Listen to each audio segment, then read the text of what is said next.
देखो आपको क्या करना है, गूगल पे जाना है और यहाँ पर सर्च करना है पाइथन डाउनलोड। ठीक है, ये सर्च करना है आपको पाइथन डाउनलोड। इसमें आपको सबसे पहले वाले सेक्शन पे क्लिक कर देना है, ये आपको सीधा यहाँ पर वर्जन मिल जाएगा। अभी पाइथन का लेटेस्ट वर्जन है 3.13.5, तो इसको आपको क्लिक कर देना है इस पर। ठीक है, ये क्लिक करेंगे तो आपका वो डाउनलोड, ठीक है, नहीं किया तो इसके लिए पूरा बता रहा हूँ। अब ये आगे आपको यहाँ पर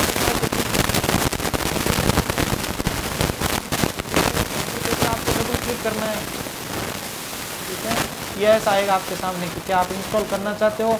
ठीक है, तो आप इसको क्लिक कर दो, इंस्टॉल ना हो तो ये क्लिक कर दो। अब आपसे परमिशन यस करवाएगा, यस कर दो इसको।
ये देखो एकदम ईजी वे में, तो बस एक या दो ऑप्शन के ऑन करने के साथ आप इसको इंस्टॉल कर पाएंगे। तो ये लिखा आ जाएगा सेटअप वॉज सक्सेसफुल। ठीक है, अब आप इसको क्लोज कर दीजिए। यहाँ पर क्लोज करने के बाद आप अपनी स्टार्ट बटन को दबाएंगे कीबोर्ड से। ठीक है, विंडोज वाला जो बटन है इस पर क्लिक करके आप पाइथन सर्च करो। पहले आपको दो प्रकार के पाइथन मिलेंगे इसके अंदर, एक तो आपको ये ब्लैक मोड के अंदर मिल जाएगा, एक ही आपको व्हाइट मोड के अंदर। दोनों के अंदर काम सेम है, बट इसके अंदर बहुत ज़्यादा डिफरेंसेस भी है। मैं आपको दोनों दिखाऊँ। देखो काम करने का तरीका दोनों का सेम है। अगर इस ब्लैक वाले मोड को आप ओपन करोगे, आइडियली मोड को, ठीक है, इसके अंदर आप अपने जो कोड है वो लिख के टेस्ट कर सकते हो। आपने कोई प्रोग्राम है, मान लो कोई गेम बना रहे हो, वो गेम है लगभग 40-50 पेज का, तो आपको टाइम नहीं मिला, आप बोलेंगे सर 10 पेज आज, 10 पेज कल करेंगे, तो वो इसका इसमें नहीं कर पाओगे। क्यों? फाइल सेव नहीं होती इसके अंदर, फाइल सेव इसमें नहीं हो रही। तो आप क्या करेंगे फिर, इसके लिए पाइथन का आइडियली वर्जन जो दूसरा वाला वर्जन है वो वाला यूज करेंगे, स्क्रिप्ट वाला, सॉरी। तो आप उसका देखो, मैं आप दोनों में बताऊं। मैं यहाँ जाके देखो प्रिंट लिखता हूँ, प्रिंट किया मैंने, ये मैंने प्रिंट किया। यहाँ जाके मान लो कि मैं यहाँ प्रिंट करता हूँ IOI ओलंपियाड R के स्कूल। ठीक है, ये देखो ये आउटपुट आ गया देखो नीचे। ठीक है, ऐसे। तो अभी इसको मैं सेम टू सेम उस व्हाइट वाले वर्जन पे भी आपको बता देता हूँ। स्टार्ट पे क्लिक करके वापस पाइथन सर्च कर लेता हूँ। तो ये पाइथन, ये इडली, इसको क्लिक कर देंगे तो ये पाइथन का IDLE वर्जन आ जाएगा। इडली भी वही है, IDLE। अब देखो यहाँ पर ये मैंने मतलब मेरा जो है सेटअप इसमें ब्लू कर रखा है, इसलिए क्योंकि ज़्यादा आंखें ना लगे। आपका डिफॉल्ट ये व्हाइट कलर का मिलेगा। आप भी करना चाहें तो आप भी कर सकते हो वैसे इसको चेंज। आप यहाँ पर कॉन्फ़िगर में जाना, देखो ऑप्शन पे जाओ, कॉन्फ़िगर पे क्लिक करो। यहाँ से जाके आप अपने ये सेल के चेंजेस कर सकते हो। देखो विंडोज पे ये यहाँ पर हाईलाइट के अंदर आपका। ठीक है, तो आप इसके अंदर ये थीम ले सकते हो। देखो क्लासिक ले सकते हो, वाइट रहेगा इसके अंदर। डार्क लोगे तो ऐसा मिलेगा। ठीक है, न्यू वाले पे क्लिक करोगे तो ऐसा मिलेगा। तो इसीलिए मैंने ये डार्क वाला ले रखा है इसके अंदर, तो इसीलिए ऐसा मिल रहा है। तो आपको इससे कुछ नहीं, अब आपको सीधा इस पर काम करना शुरू करना है। नहीं, आपको सबसे पहले फाइल पे क्लिक करना है, न्यू फाइल ओपन करना है। आगे समझ में सभी को? अभी ये आपके साथ में जो अभी आपके कोर्स में दिया 5 वो भी अभी सबसे पहला जो कोड रन करके देखा जाता है वो होता है प्रिंट कमांड। ठीक है, अब इसके अंदर आपको प्रिंट कमांड जो होता है वो रन करके देखना है। तो लिखने का तरीका समझना ध्यान से। अगर आपको स्क्रीन के ऊपर कोई भी आउटपुट दिखाना है, कोई मैसेज दिखाना है, ऐप के अंदर दिखाना हो या तो आप उसके लिए लिखेंगे प्रिंट, ठीक है। तो इसके अंदर आप क्या करेंगे, आपके मैसेज के पास डबल कोटेशन के साथ, मैं अभी दोनों चीज बताऊंगा, डबल कोमा क्यों लगाया जाता है, क्यों नहीं लगाया जाता, वो दोनों बताता हूँ। देखो मैं अगर इसमें कोई चीज जो मेरे पास में कोई मैसेज है जो भी है, तो मैं इसको डबल कोटेशन लगूंगा और इसके अंदर मैं लिखूंगा हेलो, ठीक है। ये करके मैं अब इसको यहाँ से क्या कर सकता हूँ, सेव कर सकता हूँ, कुछ भी कर सकता हूँ, ये आप लेकिन मुझे कभी इसको सेव करने से पहले करेंगे, मैं रन करके दिखाता हूँ। फाइल पे गया, मैं रन पे क्लिक करूँगा, इसका शॉर्ट की F5, तो इस F5 को क्लिक करेंगे अपन, ओके कर देंगे, ठीक है। और इसको डेस्कटॉप पे मैं कहीं सेव कर लेता हूँ प्रैक्टिस में। तो देखो अब आपके पास आउटपुट में ये मिल जाएगा। मैं उसके अंदर जो जो चेंजेस करूँगा वो मुझे यहाँ पर चेंज होकर देखने को मिल जाएगा। तो अब देखो अगला मैं लेता हूँ, मुझे किस स्थिति में इसको डबल कोटेशन के अंदर नहीं लिखना है, ठीक है। तो अगर मैं इसी लाइन को अगर डबल कोटेशन के बगैर लिख देता, जैसे अभी तो हेलो लेते हैं अपन, हेलो को प्रिंट करके देखते हैं,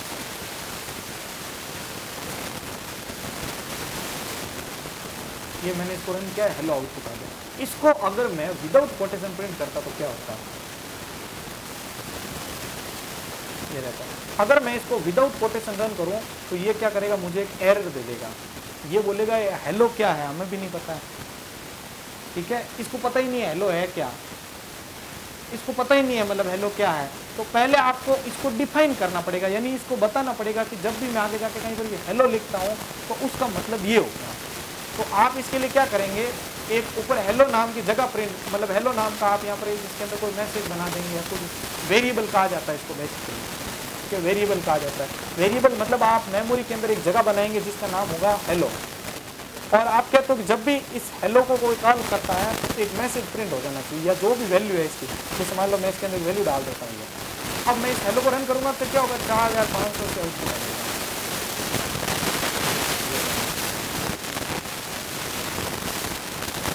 एक्स बड़ा था, ये छोटा था,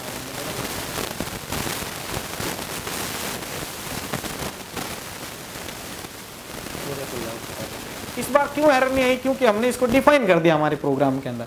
हमने बता दिया कि अगर कोई भी हेलो को अगर इनपुट लेता, हेलो को अगर वहां पर प्रिंट करता है तो वो क्या करेगा, हेलो के अंदर जाएगा, प्रिंट कर देगा। जैसे आप बोलते हो ना एक्स की वैल्यू 20 है, जो भी वही सिस्टम यहाँ पर भी आपका। अब यहाँ हेलो का वैल्यू हमने कॉल किया तो वो इसके अंदर आ गया। अब देखो मैं यहाँ पर एक दो वैल्यू लेता हूँ, जैसे ये मैं यहाँ पर लेता हूँ एक्स, ठीक है, और इसके अंदर x को प्रिंट करता हूं तो ये क्या करेगा, x की वैल्यू को प्रिंट कर देगा, x बराबर 45। ये इसको किया, रन करते हैं इसको, ये देखो 45 आउटपुट आ गया, ठीक है। ऐसे ही मैं एक मान लो कि y लेता हूं जिसकी वैल्यू लेता हूं 5, तो यहाँ पर मैं x को y कर देता हूँ तो क्या करेगा, ये x और y की वैल्यू को प्रिंट कर देगा। ये देखो 45 और 5 आ गया। अगर मैं यहाँ पर x प्लस 5 कर देता हूं तो ये क्या करेगा, इन दोनों को जोड़ देगा। देखो बस इन दोनों की जो वैल्यू होगी ना वो जोड़ के दिखा देगा। ये देखो ये आ गया, देखो 50 आ गया आपका, ठीक है। तो किसी वेरिएबल को जब आप डबल कोटेशन के साथ में लिखते हैं तब तो वो क्या हो जाएगा, स्ट्रिंग कहेंगे अपन। अगर मैं इसको x और y को ऐसा लिख दूंगा ना डबल कोटेशन के साथ में, तो इसको अपन स्ट्रिंग कहेंगे। यहाँ पर जो मैसेज ये पास कर रहे हैं ना, तो अब देखो मैं इसको प्रिंट करके दिखाता हूँ। ये यहाँ पर गया, इसको रन किया मैंने, अब देखो x प्लस वाई आया है, ना कि x और प्लस वाई का मान। तो आपको अब दो चीजें ध्यान रखनी है कि अगर ऊपर कोई मैसेज है उसको नीचे आप प्रिंट कर रहे हो तो उस स्थिति में आपको ऐसा करना पड़ेगा, ठीक है। आगे समझ में आपको। अगला देखो, अगर मैं यहाँ पर किसी का नाम डाल के वो प्रिंट करूँ तो क्या हो जाएगा, क्या देखो यहाँ पर जैसे मान लो एक nm नाम की मैं जगह बना लेता हूँ, इसके अंदर कोई नाम डाल देते हैं अपन, ओके। अब मैं अगर यहाँ पर इसको कॉल करूंगा ना nm को, मैं nm लिखूंगा, सिर्फ ये nm और डबल कोटेशन लिखूंगा तो देखो वापस nm इज प्रिंट आएगा। लेकिन मुझे चाहिए था कि nm के अंदर क्या है वो प्रिंट करना है, तो मैं इसको क्या करूंगा, विदाउट कोटेशन लिखूंगा। बस ये गया, रन किया इसको, ये देखो आ गया। तो अब ये क्या कर रहा है, उसके अंदर जो वैल्यू थी ना उसको प्रिंट करके दिखा रहा है हमें। ये हमें उसके अंदर जो वैल्यू थी वो प्रिंट करके दिखा रहा है। ऐसे क्या होते हैं कि आपके एप्लीकेशन या जो भी आप ऐप सॉफ्टवेयर वगैरह कुछ भी बना रहे होते हैं उसके अंदर क्या होते हैं, वेरिएबल बने होते हैं। जैसे मैं यहाँ पर एक OTP लेता हूँ, OTP, और इस OTP के अंदर यहाँ पर क्या कर देता हूँ, वैल्यू पास कर देता हूँ। ये लो, एक वैल्यू पास कर दी, ये लो। और यहाँ पर मैं OTP को प्रिंट करूँगा तो क्या हो जाएगा, ये OTP प्रिंट हो जाएगा। ये देखो OTP के अंदर जो भी होगा वो प्रिंट हो जाएगा। अब आप बोलेंगे सर अगर हमें स्क्रीन पे ऐसा दिखाना है OTP कोलन फिर OTP, तो फिर आप यहाँ पर फॉर्मेटिंग करना सीख जाओ। यहाँ पर जब प्रिंट कर रहे हो तो उस समय आप जैसा प्रिंट करना चाहोगे वैसा प्रिंट आएगा।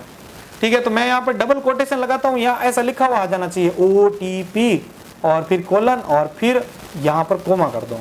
तो अब यहाँ पर स्क्रीन पे आउटपुट देखो ऐसा आएगा आपका OTP और उसके आगे आपका OTP छपेगा। ये देखो, ये देखो। अब देखो आप ऊपर वाले में नीचे वाले में जो चीज डबल कोटेशन के साथ में लिखी जाती है वो स्क्रीन के ऊपर एज इट इज आ गई। देखो OTP और कोलन देखो सेम टू सेम आ गया, लेकिन आगे मैंने विदाउट कोटेशन OTP लिख दिया था। तो इसका मतलब ये होगा OTP के अंदर क्या था वो छप गया इसके अंदर। आया समझ में आपको?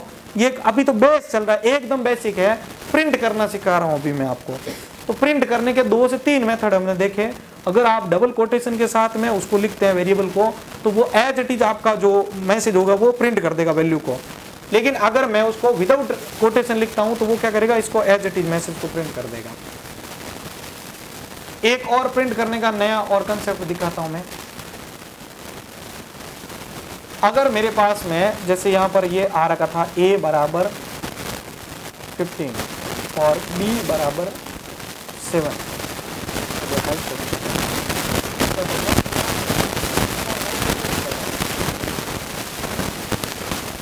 ये X A कोमा B को प्रिंट कर रहा हूँ ना, तो इस समय क्या होगा, जो आउटपुट होगा ना वो एक ही लाइन में आएगा। देखो मेरा 5 और 7, मैं चाहता हूँ 5 पहली लाइन में हो, 7 अलग अलग लाइन में हो। तो इसके लिए आपको डबल कोटेशन के अंदर लिखना है /n। ठीक है, ये /n का मतलब होता है न्यू लाइन कहा जाता है इसको। अब इस n के बाद में जो भी वैल्यू होगी ना वो नीचे चली जाएगी। देखो इस n के बाद में जो भी वैल्यू होगी ना, तो आपको कभी भी प्रोग्राम बनाने के दौरान अगर कोई ऐसा चाहिए कि भाई कोई वैल्यू है उसको ऐसे छापना है, वो नीचे जाना चाहिए, तो वो ऐसा करें। अब जैसे मैं आपको बताऊं, देखना, मैं डबल कोटेशन लगाता हूं, मैं यहाँ लिखता हूं RK पैराडाइज एकेडमी। ठीक है, और यहाँ लिख दिया मैंने पीपार्ट सिटी। आप यहाँ पर एंटर करोगे तो आप सोच रहे हो कि एंटर करने से सर नीचे जाएगा, तो ऐसा नहीं होगा, ध्यान रख लेना इसके अंदर। इसमें वो चीज़ अलाउ नहीं होती है। 1 मिनट इसको पूरा बंद करते हैं, नया लेता हूँ रन। ये रन किया मैंने, ये देखो अभी सारा एक लाइन में जा रहा है। अब मैं आपको एंटर करके भी दिखा दूं, एंटर करोगे ना तो ये एरर दे देगा, ये बोलेगा कि वो लाइन कहाँ गई जिस पे आप लिख रहे थे। ये देखो, ठीक है, ये ग्रीन नहीं हो रहा है। तो अब अपन क्या करें, ऐसा कि ये पीपार्ट सिटी नीचे चला जाए, तो अपन क्या करेंगे, /n लिख देंगे इसके अंदर। तो अब यहाँ पर जो भी होगा ना वो इसके आगे वाला वो क्या हो जाएगा, न्यू लाइन में चला जाएगा। ये देखो RK पैराडाइज, जहां से n लगाया था उसके आगे वाला अब नीचे आ गया, जहां से n लगाया तो उसके आगे वाला अब क्या है, नीचे आ गया। देखो आपका आ गया समझ में आपको? तो ये आप ऐसे कर सकते हो, इसके अंदर ध्यान रख लेना। तो ये आपको खाली प्रिंट करने के बेसिक फॉर्मूला मैंने आपको अभी बताए हैं। अभी मैं आपको एक इनपुट लेना सिखा रहा हूं, फिर आपको कैलकुलेटर बनाना है खुद से। ठीक है, मैं आपको पूरा बता रहा हूं। इसके अंदर एक वैल्यू मैं आपको इनपुट लेके दिखा रहा हूं, कैसे वैल्यू इनपुट होती है। तो उसके लिए देखो बहुत ही इजी कंसेप्ट है। आपको क्या करना है, एक कोई भी, जैसे मैं आपको बोलता हूं किसी की एज इनपुट लो, तो आप उसके जगह का नाम, वेरिएबल का नाम बनाओगे यहाँ पर, यानी मेमोरी के अंदर एक जगह बनेगी एज नाम की, और वहां पर आप जो वैल्यू डालोगे वो जाके स्टोर हो जाएगी। एक तरीके से सोचो कंटेनर है ये जो अपन वेरिएबल बोलता हूं ना, वेरिएबल का मतलब एक कंटेनर है, एक बॉक्स है जिसके अंदर आपकी वैल्यू को सेफली रखा जाएगा। तो मैं यहाँ पर मैं एक एज नाम की जगह बनाई, और आप बोलोगे सर एज तो हमें पता नहीं, आगे वाला डालेगा एज। तो आप यहाँ लिखेंगे एज, और यहाँ पर इस एज को बताएंगे कि भाई तेरे अंदर क्या करेंगे, एक इंटीजर टाइप की वैल्यू स्टोर करेंगे हम लोग। इंट का मतलब क्या होता है, इंटीजर बोला जाता है। और इंटीजर का मतलब आपको ये पता होना चाहिए, अगर आप मेमोरी के अंदर नॉर्मल वैल्यू डालते हो, न्यूमेरिक, माइनस की या प्लस की, जैसे +100 -100 या 101 5 2, कुछ भी जो नॉर्मल नंबर्स होते हैं ना सारे होल, वो सारे के सारे इंट में जाते हैं आपके। तो हम इसको बोलेंगे कि तेरे अंदर अब एक हम वैल्यू दे रहे हैं, वो इंट में आएगी, और इसके अंदर हम आगे आके लिखेंगे इनपुट। ठीक है, ये हमने लिखा इसमें। अगर मैं इंट नहीं लिखता तो इससे जो भी वैल्यू आती ना वो स्ट्रिंग बन जाती। अब मैं दोनों तरीके से जोड़ के दिखाता हूं, देखना डिफरेंस आपको। मैं विदाउट इंट आपको एक नंबर लेके जोड़ के दिखाने का काम करता हूं। मैंने यहाँ पर लिखा इनपुट। इनपुट लेने का तरीका है, यहाँ मैं यहाँ लिखता हूँ enter your value, enter your value number, कुछ भी लिख जो आपको लिखना चाहो। ठीक है, ये मैंने लिखा। स्क्रीन के ऊपर जो दिखाना है वो डबल कोटेशन में लिख दो, इसमें आपको कोई एरर नहीं आएगी। डबल कोटेशन के बीच में जो लिखोगे वो तो एज इट इज वो सप्लाई कर देगा आउटपुट में। अब मैं यहाँ पर इसको रन करूंगा तो ये क्या करेगा, एज के अंदर इनपुट लेगा ये, लेकिन अभी मैं चाहता हूँ कि एज में जो इनपुट लिया वो वापस प्रिंट भी हो जानी चाहिए, तो मैं प्रिंट में जाके एज कर दूंगा। इन दो लाइनों का मतलब समझिए आप। ऊपर वाली लाइन का मतलब है कि आपकी स्क्रीन के ऊपर एक मैसेज आएगा, एंटर योर वैल्यू। आप जो वैल्यू एंटर करके मतलब वैल्यू लिख के जैसे एंटर करेंगे तो वो चली जाएगी एज नाम के वेरिएबल के अंदर, और नीचे देखो प्रिंट के आगे एज लिखा हुआ है, वो स्क्रीन के ऊपर एज इट इज आउटपुट आ जाएगा। देखना अब ये इनपुट ऐसे लिया जाता है, आप ऐप के अंदर जाते हो तो आपके पासवर्ड मांग रहा है या कुछ भी मांग रहा है ना, वो ऐसा इनपुट लिया जाता है। यहाँ मैं एंटर करता हूँ, ये देखो अब यहाँ पर क्या कह रहा है, एक वैल्यू इनपुट कीजिए, तो मैंने कोई भी वैल्यू इनपुट की 5 7 जो भी है, एंटर करूंगा तो देखो वापस आउटपुट आ गया, क्योंकि हमने इनपुट लेके एज में स्टोर भी किया था, नीचे देखो हमने प्रिंट भी किया था वापस। अच्छा, अब आपको थोड़ा सा एक्टिवली मुझे जवाब देना है। इस बार मैं चाहता हूं कि जो भी हम वैल्यू डालें, ठीक है, जो भी वैल्यू डाल रहे हैं तो प्रिंट होते समय उसके साथ 10 एक्स्ट्रा जुड़ के आना चाहिए। तो अब आपका ध्यान वहां स्क्रीन पे रखना मस्त। मैं यहां से एक एज, ये मेरे से वैल्यू मांग रहा है, मैं इस वैल्यू के अंदर डाल देता हूं 880। अब मैं एंटर करूंगा तो आउटपुट क्या आएगा इसका, 890। इसके अंदर क्या होगा, 10 एक्स्ट्रा ऐड हो जाएगा। देखो ये हमने 8, अरे हाँ अभी रुक जाओ, इंटीजर में नहीं किया था इसको, अभी हमने इसको इंटीजर में नहीं किया है, भाई रुको। मैं यहाँ पर क्या करता हूँ, आपको इसको पहले ये आपका प्रॉब्लम दूर करता हूँ कि ये इंट नहीं लिखने से क्या होगा। देखो मैंने एक ए किया, नीचे गया, फिर मैंने किया यहाँ पर बी, और इसके अंदर भी एक वैल्यू इनपुट लेता हूँ मैं, यहाँ कहता हूँ एंटर वैल्यू, और यहाँ पर भी एक एंटर वैल्यू।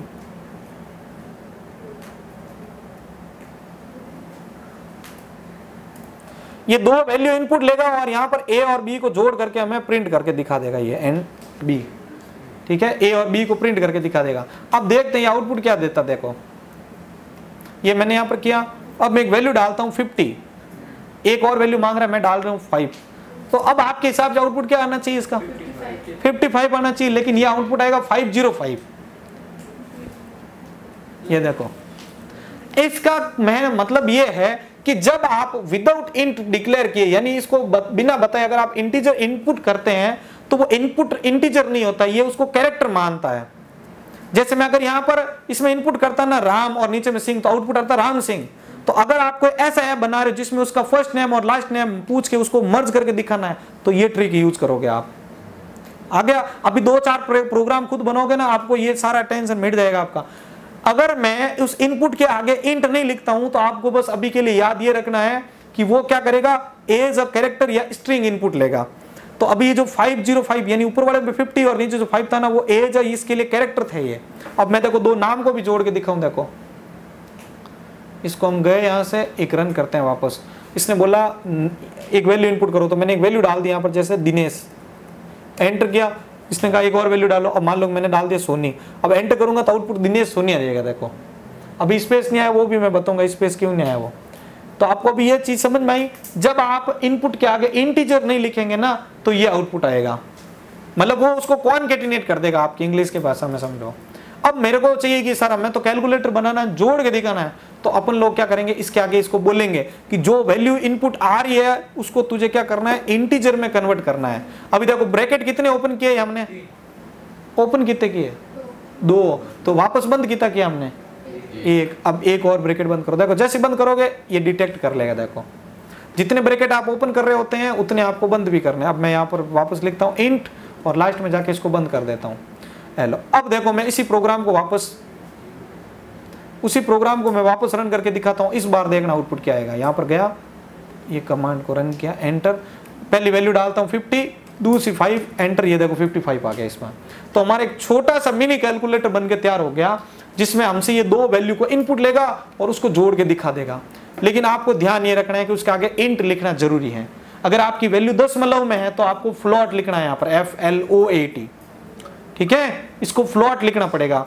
लेकिन हमारी वैल्यू नॉर्मल इंटीजर की है तो हम इंटीजर का ऐसा कर देंगे इसके अंदर। अभी आपको बोला जाए इसके अंदर कि इसको डिवाइड करके दिखाओ, कर देंगे। आप क्या करना है, अगर मेरे को ये सवाल में ही दिया गया, ये कोड दिया गया, इसको मुझे क्या करना है, डिवाइड करके दिखाना है, तो आप क्या करेंगे, हाँ वेरी गुड, ये जो A+ आ रहा है ना, इसकी जगह आप क्या कर देंगे, डिवाइड कर देंगे, बस ये डिवाइड लगा दिया मैंने। इसको रन करेंगे अपन,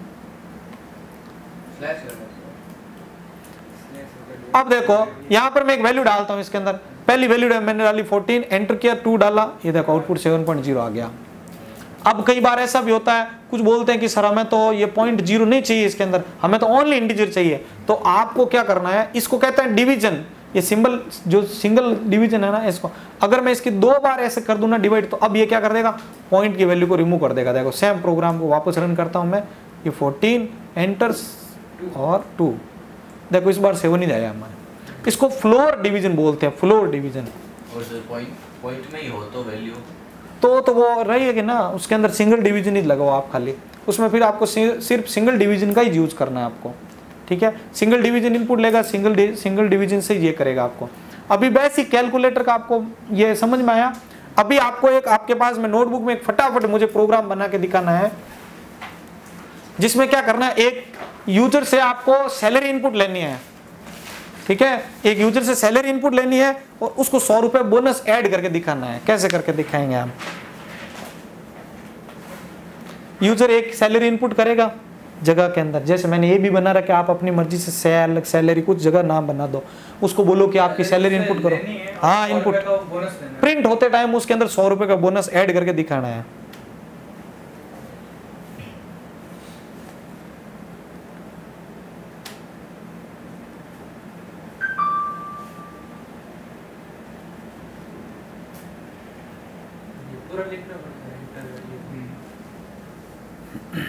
कोड वाला तो ये ऐसे रहता है इसके अंदर।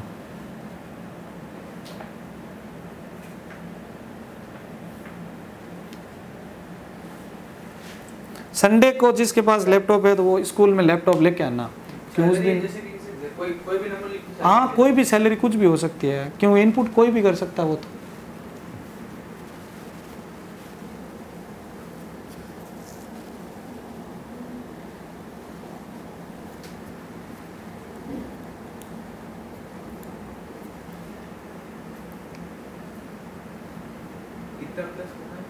है 100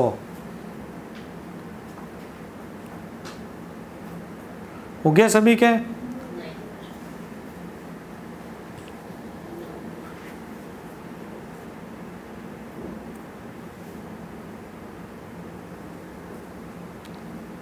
देखो है एंटर वैल्यू इसमें जाएगी, हाँ बिल्कुल सही है। देखो मैं आपको एकदम इसको जैसा मैंने बोला वैसे करवा रहा हूं। जैसे मैं यहाँ वैल्यू की जगह लिख देता हूँ एंटर सैलरी या एंटर योर सैलरी, वो सैलरी जो है अपन एक सेल नाम की जगह बना देते हैं, उसमें चली जाएगी। मैं जब प्रिंट कर रहा होता हूं तो मैं क्या करूंगा, इस सेल को मल्टीप्लाई कर दूंगा, सॉरी सेल के अंदर 100 ऐड कर दूंगा, बस। इसको मैं जाता हूँ यहाँ से रन करके दिखाता हूँ आपको। अब देखना मैं एक सैलरी डाल रहा हूँ जैसे 15,000 रुपये, तो ये आउटपुट क्या आएगा 15,100 आउटपुट आएगा। देखो ये आ गया समझ में आपको, ऐसे। चलो अब आपको थोड़ा और डेप्थ में ले जाते हैं। इस बार मेरा ये है कि किसी इंसान से 1 महीने की सैलरी इनपुट करवानी है आपको, ठीक है। वो 1 महीने की सैलरी इनपुट करेगा, एंटर करते ही उसको 12 महीने की सैलरी प्रिंट होनी चाहिए। कैसे करोगे, हाँ 1 महीने की सैलरी इनपुट करवानी है, आउटपुट में वापस उसको 12 महीने की आउटपुट दिखानी है।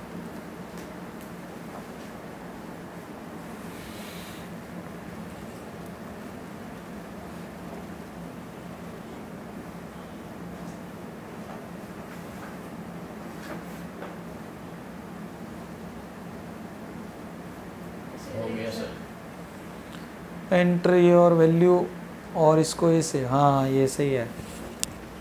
देखो ये यहाँ से सैलरी इनपुट करवाएगा, वो सैलरी जाएगी इसके अंदर सेल नाम की जगह का। अब आपको तो यहाँ बस इतना सा करना है कि सेल को मल्टीप्लाई कर लेना है 12 से। तो यहाँ से गए अपन इसको कर देंगे रन, ये आपका आ गया यहाँ पर। देखो तो ये जैसे मान लो कि सैलरी डाल रहे हैं, मान लो कि मैं कहता हूँ मेरी सैलरी जो है वो 10,000 रुपये है या 11,000 रुपये है। अब ये एंटर करेगा तो देखो इसको 1,32,000 रुपये सैलरी आ जाएगी इसकी, ठीक है, जो कि 12 महीने की सैलरी है इसकी।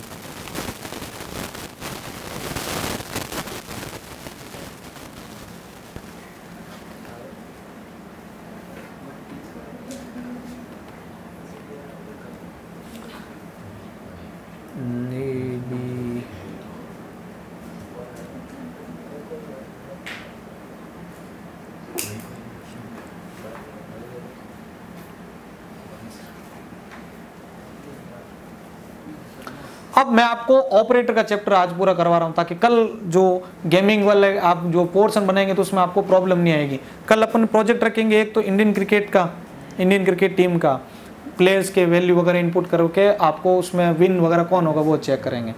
तो अभी पहले ये कर लेते हैं, ठीक है इसका। तो देखो यहाँ पर मैं क्या करता हूँ, आपको पहले ऑपरेटर समझाता हूँ। इसमें ऑपरेटर कितने टाइप्स के होते हैं तो आप ही की बुक से आपको बता रहा हूँ, ठीक है। तो आपको क्या समझने में थोड़ा ईजी रहेगा।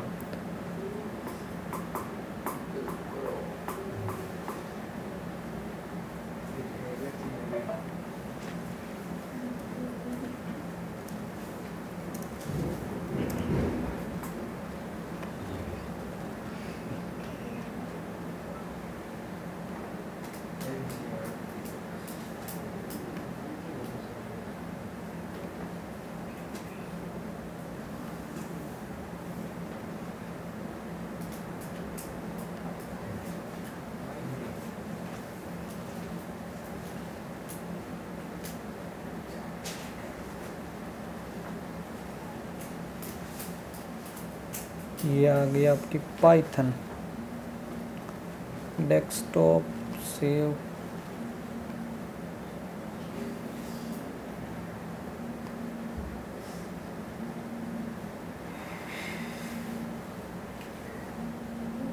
ये रहे देखो, ये देखो तो इधर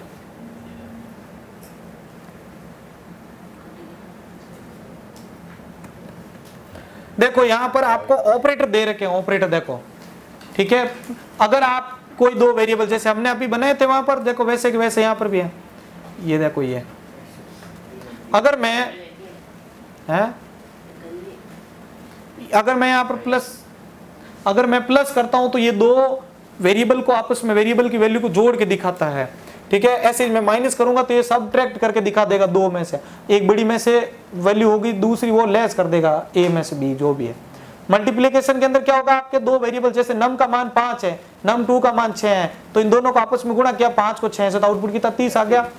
ऐसे आप यहाँ पर देखो अगला, यहाँ पर इसके नीचे देखो, अगर आप किसी शब्द को इसको मल्टीप्लाई करोगे, जैसे मेरे पास एक शब्द ये स्ट्रिंग था इंडिया जो कि str1 में था, मैंने कहा प्रिंट कर दो str1 को 2 टाइम्स तो ये आ जाएगा इंडिया। तो आपको अगर कोई बोल दिया जाए कि आपको राम नाम को 1000 बार प्रिंट करना है तो क्या करोगे, एक वेरिएबल लोगे, उसके अंदर वेरिएबल में नाम डाल दोगे राम, फिर उसको मल्टीप्लाई कर दो 1000 उतना प्रिंट है।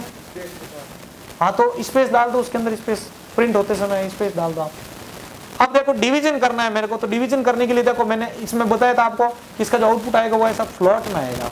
जैसे इसने 8 में 4 का डिवाइड किया तो ये आ गया। मॉड्यूलस के अंदर क्या होता है, जो बाकी रिमाइंडर बचता है ना, ध्यान रखना दोनों में बहुत ज्यादा लोग कंफ्यूज होते हैं। तो आगे जाके आपको अभी मैं एक प्रोग्राम बनवाऊंगा ओड और इवन नंबर ज्ञात करने का। एक नंबर इनपुट मांगेगा, एंटर करते बता देगा आपने ओड नंबर डाला कि इवन नंबर। तो उसको चेक करने के लिए ध्यान रखना, रिमाइंडर ज्ञात करने के लिए आपको ये परसेंटेज सिंबल यूज करना पड़ेगा, ये वाला, ठीक है। और डिवीजन ज्ञात करने के लिए ये कितनी बार भाग गया ये बताएगा, ये रिमाइंडर बताएगा। ये फ्लोट डिवीजन और डिवीजन में ये डिफरेंस है कि ये तो बताता है पॉइंट के साथ आउटपुट, ये बताता है नॉन पॉइंट के साथ। ये देखो जैसे 13 में 4 का आउटपुट गया ना, तो इसको फ्लोट डिवीजन किया तो 3 आया। अगर ये डिवीजन करता ना तो 3.0 आउटपुट आता। ये वाले की बात कर रहा हूं मैं, ये की। अब ये आता है एक्सपोनेंट, तो ये क्या करता है, पावर ऐड करता है उसके ऊपर। जैसे 3 के ऊपर 4 की पावर ऐड कर दी तो उसका आउटपुट, ये 3 को 4 से मल्टीप्लाई करना है ना तो सिंगल स्टार लगाओ, 3 की पावर 4 डालनी है तो फिर आपको ऐसे करना है। तो ये उसका आंसर 81 आया, ठीक है। अब आपके जो गेमिंग के अंदर बड़ा छोटा स्कोर कम किसका ज्यादा छोटा, ये ऑपरेटर काम करेंगे आपके रिलेशनल ऑपरेटर। जैसे 2 टीमें हैं, इन टीम ए टीम बी, अब मुझे उसमें ये चेक करना है कि टीम ए ज्यादा रन बनाई टीम बी ज्यादा, तो उस समय आपको ये हेल्प करेंगे। देखो ये इक्वल्स टू वाले देखो यहाँ पर, जैसे मेरे पास में एक num1 की वैल्यू देखो यहाँ पर, num1 की वैल्यू कितनी है 10, num2 की वैल्यू कितनी है 0। मैंने यहाँ पर सबसे पहला ऑपरेटर लिया इक्वल्स टू, मैंने बोला क्या num1 num2 के इक्वल्स है क्या, नंबर 1 और नंबर 2 इक्वल है क्या, 10 और 0 बराबर तो है नहीं, तो इसका आउटपुट फॉल्स आ जाएगा। इसमें आउटपुट 2 ही जाएंगे, ट्रू या फॉल्स। अगर आपकी जो बात है वो सही है तो ट्रू, नहीं तो फॉल्स आएगा। दूसरी कंडीशन देखो नॉट इक्वल्स। अब मैंने यहाँ पर बोला क्या num1 जो है वो नॉट इक्वल है num2 के, भाई 10 और 0 बराबर नहीं है, सीधी सी बात। तो आउटपुट क्या आ गया, ट्रू आ गया, ठीक है। अब मैं इसको भी यहाँ करके दिखाऊँ आपको। मैं यहाँ गया पुलिस वाले पाइथन में, इसमें दोनों में आप जहाँ चाहो वहाँ देख सकते हो इसको, है ना। मैं यहाँ ए वैल्यू लेता हूँ, ए की वैल्यू ली मैंने 45, एक मैंने ली बी और इसके अंदर मैंने यहाँ पर ले लिया 1, मैं यहाँ पर प्रिंट कर रहा हूँ a greater than sorry a equal B. तो अब इसका आउटपुट आपके हिसाब से क्या आना